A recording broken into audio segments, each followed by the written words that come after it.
இதான் எங்க ஊரு குளம். எவ்வளவு அருமையா இருக்குன்னு பாருங்க. இடம் சூப்பரா இருக்கும். பெரிய குளம் அங்க வரைக்கும் இருக்கு.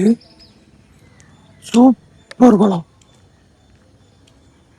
சைட்ல அழகா மரம் எல்லாம் மொத்தம் ஃபுல்லாவே மாமரம். மாமரம், பதாம், இந்த மாதிரி மரம் தான் இருக்கும். இந்த ஏரியா ஃபுல்லா குப்பையா கொண்டு போட்டுருவாங்க. இப்போ கொஞ்சம் கம்மி குப்பை போடியது.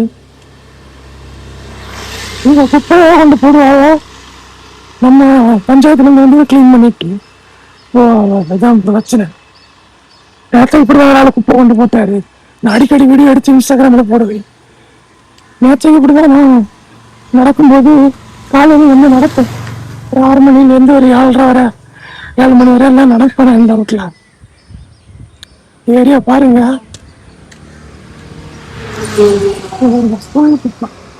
சரிங்களா? இங்கே இங்கே இந்த பக்கம் எல்லாம் நிறைய இருக்கும். இப்போ கொஞ்சம் கம்மி.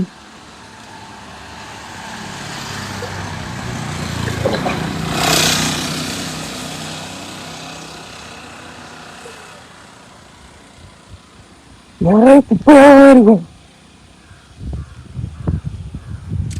நடக்கும்போது ஒரு ஆள் கொண்டு வந்து குப்பையை வச்சுட்டு போனாரு. நான் நீங்க எடுத்துட்டு போயிருங்கன்னு சொன்னேன். அவர் எடுத்துட்டு போயிட்டாரு. இங்க பாத்தீங்கன்னா இந்த ஃபுல் குப்பை தான். இத்தனையும் கோலம். ஒரு தண்ணி கிடைக்க இடத்துல கிடைக்க குப்பையா பாருங்க. சரிதா? இந்த மாட்டுக்கு வேஸ்ட் சாணாங்கி, இந்த மாட்டோட அந்த குடல் எல்லாம் இங்கே கிடக்கும். இப்போ அதெல்லாம் அவ்வளோவா இல்லை. இல்லை, மாட்டுக்கு சாணாங்கி மட்டும் கொண்டு வந்து போடியாக.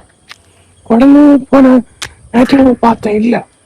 இது என்ன பண்ணோம்னா இவங்க போட்டு இந்த நாய் வந்து எடுத்து நம்ம வீட்டு முன்னாடி கொண்டு வந்துடும். ஏன்னா அது ஊர்ல பக்கத்துல வீடெல்லாம் இருக்கு.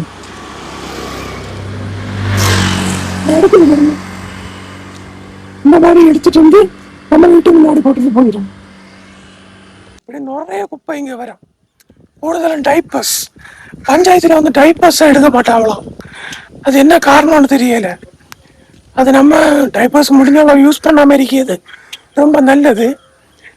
இருந்தாலும் யூஸ் பண்ணி ஆளுக்கு இப்போ வீடு வசதி இடம் உள்ள ஆள் அதை எரிச்சிடும். மற்ற மாதிரி குடியிருப்பு பகுதிகளில் கொஞ்சம் கட்டடங்கள்ல இருக்க ஆள் இடம் இல்லாத ஆள் என்ன பண்ணோம்? அதுக்கு எந்த ஒரு இதுவும் இல்லை. அதனால் கூடுதல் டைப்பர்ஸ் தான் இங்கே கிடக்கும். குழந்தைகளை யூஸ் பண்ணி அதுபோல இஷ்டம் போல வேஸ்ட்டு. இந்த வேஸ்ட்டெல்லாம் கொண்டு வந்து இப்படி போடாதுங்க. ரொம்ப கஷ்டமாக இருக்கு. நிறைய நாட்கள் நடக்கும் இதில். காலையிலையும் சாயங்காலம் ஈவினிங்கும் நடக்கக்கூடிய இடம் இது. ஸ்கூல் பிள்ளைகள் ஸ்கூலுக்கு போகிற வழி பக்கத்தில் ஸ்கூல் இருக்கு.